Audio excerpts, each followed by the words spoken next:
SRI is the system of rice intensification,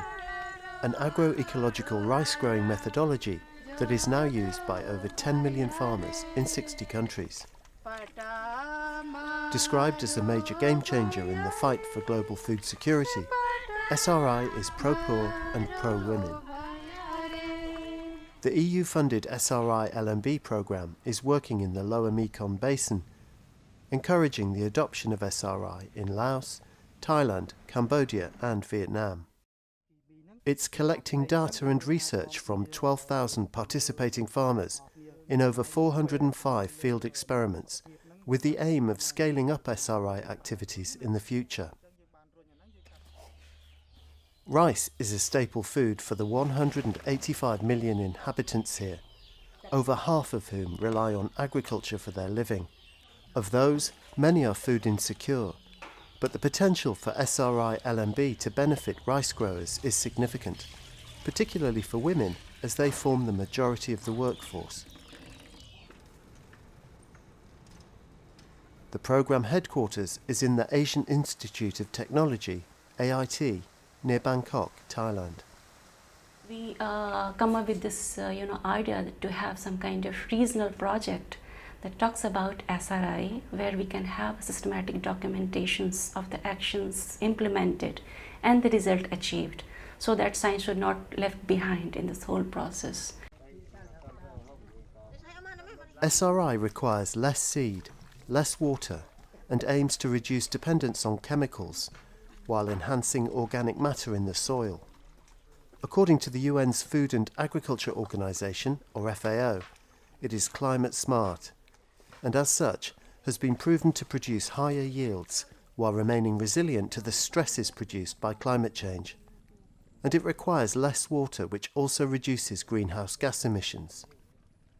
This is more environmentally and economically and even socially responsible and feasible way of rice cultivation. SRI is also knowledge-based. Its benefits are demonstrated and passed on from farmer to farmer, now through increasing support from the international community, as in the case of Sri-Lmb. We had an idea that if we have some kind of intervention which is knowledge intensive, that requires less input to address the food security of the household but also of the region, why not? One of the unique factors about SRI is farmers innovate and adapt it to make it work for their environment. It's a practice that is farmer-led, based loosely on 4 principles. 1. Using younger seedlings. 2. Planting in wide spaces, singly. 3. Aerating the soil while controlling weeds. And 4. Controlling water. But how those principles are applied very much depends on the farmers and the environment in which they're working. So that's the idea behind SRI everywhere else, and it holds good even in Laos conditions too. Specifically, if we come to the Sri-Lmb, one of the objectives we have is to link this to the food security of the households. หมายความว่าเฮ็ดน้อยและได้หลายเนาะเฮ็ดกับครอบครัวที่ว่ามีดินน้อยและได้รับผลผลิตหลายอันนี้คือเป้าหมายให้ครอบครัวนั้นมีอยู่มีจุนแล้วก็เพิ่มผลผลิตเข้าในให้สูงขึ้นแล้วก็เพื่อลดพรการใช้จ่ายของชาวนานี่ลงโดยเฉพาะแม่นการลดพรต้นทุนการผลิตการลดพรแนวพันธุ์ข้าวถ้าสมเทียบใส่ปลูกข้าวแบบดั้งเดิมเฮาใส่แนวพันธุ์ข้าวนี่หลายแต่ว่าปลูกข้าวกาเกียบเดียวนี้มันจะใส่แนวพันธุ์น้อยเนาะ Previous attempts to introduce SRI in Laos have not always met with success, in part because interventions have tended to adopt a top-down approach which failed to win over farmer confidence. But building on lessons learned, Sri-Lmb has adopted a radically different approach, engaging with the farmers in a more interactive way. Training sessions are conducted around FAO's Farmer Field School approach, where farmers are brought together in groups to experience SRI firsthand. Before the whole program started, there was something called as a Central Farmer Participatory Action Research. It was at the provincial level, and after that they further went down to the districts. Each of those sites would have somewhere between 20, 25 to up to 30 farmers. So they come together once, about 4 times during the season at critical growth periods of the crop. อันเฮาเฮ็ดนากล้ากีบเดียวเนาะมันง่ายอยู่ว่าเฮามีที่ปรึกษาอันถ้าเฮาเฮ็ดตามการดูแลรักษาตามขั้นตอนผลก็สิได้รับคืออันตามวิชาการเพิ่นแนะนำมาเนาะนะ Dokeo has embraced the idea of SRI and can see the potential benefit for her family. อันถ้าว่าเฮาเฮ็ดแบบนั้นเนาะแค่ขั้นตอนว่าไปลูกก้าเนาะเฮาก็ใช้เวลาหลายเลยนะมันนี่ลูกเต้าเฮาก็บ่ได้ปล่อยปะไปคือกับอันนี้เนาะสมมุติว่าเฮาก็มีเวลาให้กับงานอื่นๆหลายขึ้น Farmers here have grown rice in the same way for many generations, and SRI is a new approach that is not always easily introduced. These farmers are transplanting SRI for the first time. อันนี้เนี่ยหมายความว่าการที่ว่าไปส่งเสริมหรือว่าไปแนะนำชาวสกรให้มาหันมาปลูกข้าวกาเก็บเดียวหรือว่าการนำเสนอเทคนิคใหม่ให้ชาวสกรผู้ใหม่เกี่ยวกับการปลูกข้าวกาเก็บเดียวนี้ในเบื้องต้นนั้นชาวสกรบ่มีความเชื่อมั่นในเบื้องต้นบ่มีความเชื่อมั่นเขาเจ้าว่าโอ้ดำจีบเดียวจังได๋มันสิได้กินโอ้ยบ่ได้กินดอกแบบนี้นะ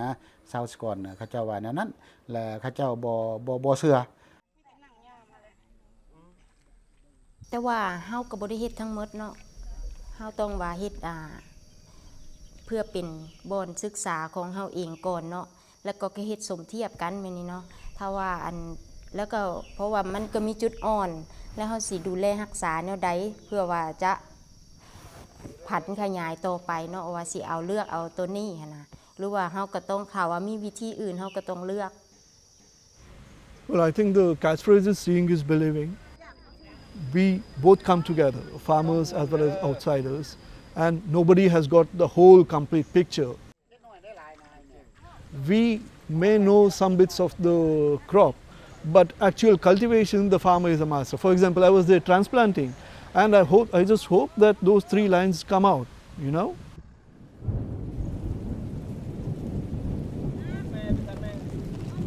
The challenge here is also to adapt SRI practice to rain-fed areas, where the control of water is less manageable.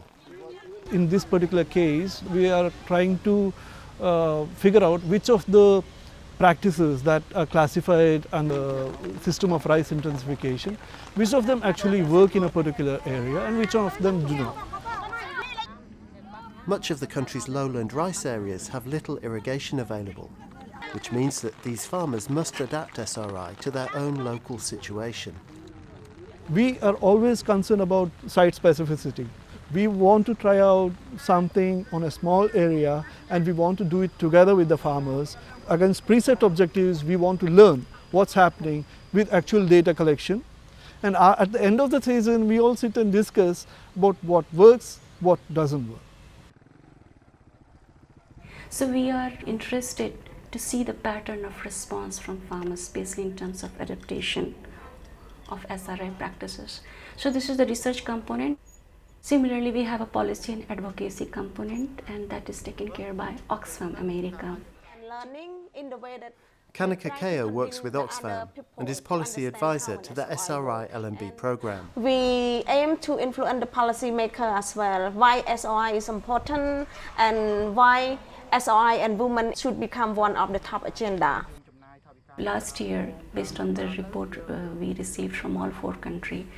12,000 farmers were directly involved in farmer participatory action research, and 55% were women. So the women are contributing a lot, and they are also reporting higher yield and higher benefit. แต่เราก็ภูมิใจที่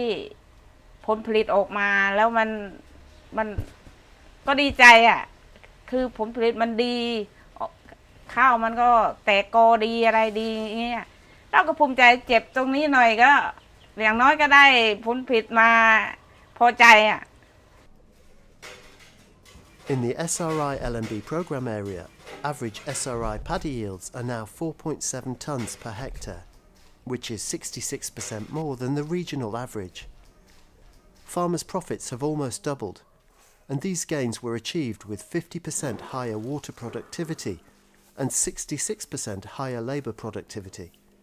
Now SRI-LMB is looking to the future. Yeah, I think for the future we should be working for the market,